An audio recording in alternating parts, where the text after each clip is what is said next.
Notre enquête maintenant a une question. Serons-nous un jour tous équipés de puces électroniques installées sous la peau? De nombreuses sociétés aujourd'hui, notamment aux États-Unis, développent déjà ces implants qui visent à faciliter notre vie quotidienne. Mais pour quelle utilisation réellement et quels en sont les risques? On voit tout cela avec Yoann Rolla, Marine Zambrono et Antoine Placier. Regardez. Franchir les portes d'une entreprise d'un simple geste de la main, sans badge d'accès. Déverrouiller son ordinateur, une photocopieuse, ou même dans cette entreprise américaine payer au distributeur sans carte de crédit. Je scanne, je choisis le paiement par carte, je mets la main, comme un téléphone, et c'est payé. Derrière ce geste, une technologie semblable à celle du paiement sans contact. Et une puce électronique, comme celle-ci, logée sous la peau entre le pouce et l'index. Dans le monde entier, plusieurs entreprises proposent déjà à leurs employés ces drôles d'implants, pas plus gros que des grains de riz. Dans cette PME belge, ils permettent aux salariés volontaires d'échanger des informations en une fraction de seconde. Je vous donne ma carte de visite. Alors serons-nous un jour tous équipés de puces comme celle-ci? Et quels sont les risques? En France, ce tatoueur a déjà implanté plus d'une centaine de ces micro-puces à l'aide de cette petite seringue stérile. Et donc quand on est ici, on va implanter à l'intérieur vraiment de la peau, sous la peau. Une fois qu'on sera là, on va décharger la puce justement pour qu'elle arrive à l'endroit qu'on a choisi. Dans la vie quotidienne, ça gênera pas, même sur des mouvements de pouce, même en fermant le poing, toute cette partie-là est vraiment très très stable et c'est assez petit de toute façon pour que ce soit pas gênant. Selon lui, aucun risque pour notre santé car ces puces n'émettent aucune onde. Mais comment fonctionne-t-elle? Cette jeune femme, implantée depuis 2 ans, a accepté de nous faire une petite démonstration. Sa puce peut mémoriser une centaine de caractères. Par exemple, bonjour France 2. Un message que son téléphone, ça a écrit sur la puce, peut ensuite reconnaître. Bonjour France 2. Ah, ça a marché. La satisfaction n'est pas toujours au rendez-vous, car même à quelques millimètres, mais pour l'instant, il ne lit rien du tout. La technologie n'est pas infaillible. La puce n'est pas toujours détectée.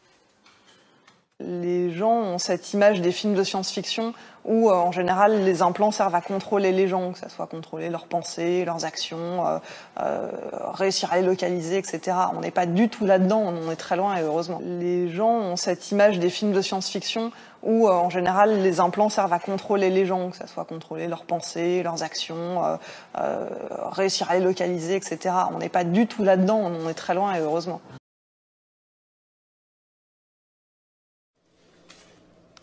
Hundreds of people in the valley say they are hearing voices in their heads. And those voices are being transmitted by microwave or other methods. Well, several viewers asked us to investigate what they call electronic harassment. KMIR6's Angela Monroe joins us now with what she's discovered. Angela. Electronic harassment, synthetic telepathy, voice-to-skull technology. Chances are you haven't heard of these terms. But after searching the internet, I found dozens of websites dedicated to the phenomenon and several Valley residents who say they're victims. How much more can you invade me than to go into my brain? It sounds like somebody else is reading the book, only it's thoughts. We're not having a group hallucination. This is actually something that's happening. These men all live in the area, didn't know each other before the voices started, and say someone is playing mind games with them. Mostly it's a lot of derogatory comments about whatever you're thinking about. Kevin Bond says he used to have a normal life. I was living in the San Diego area, I was clerking for a federal judge, and I noticed that I was being followed by a whole bunch of people. According to the websites, what Bond is describing is called gang stalking. He moved to Palm Springs to escape. I started hearing, as you'll hear, hearing voices and what they'll call voice-to-skull or microwave hearing. Bob Stansfield says his experience was similar and started a decade ago. They were active in following me around here, and I started hearing the voices a little bit after the vehicular stalking. Randall Ringer says the voices started when he was undergoing chemotherapy. The first thing that was said was Randall Ringer.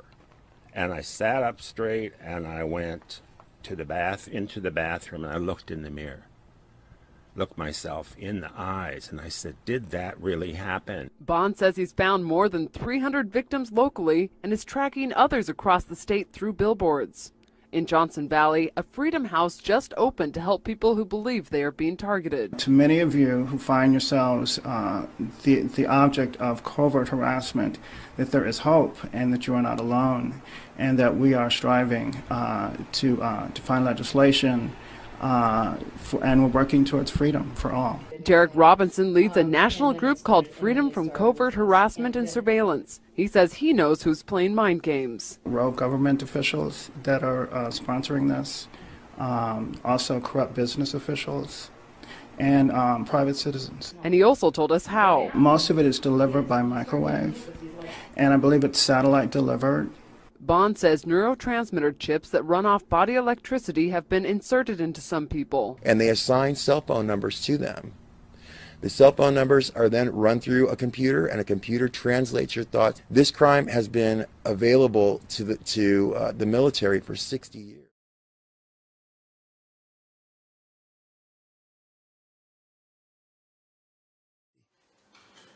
Les gens ont cette image des films de science-fiction où, en général, les implants servent à contrôler les gens, que ce soit contrôler leurs pensées, leurs actions, réussir à les localiser, etc. On n'est pas du tout là-dedans, on est très loin et heureusement.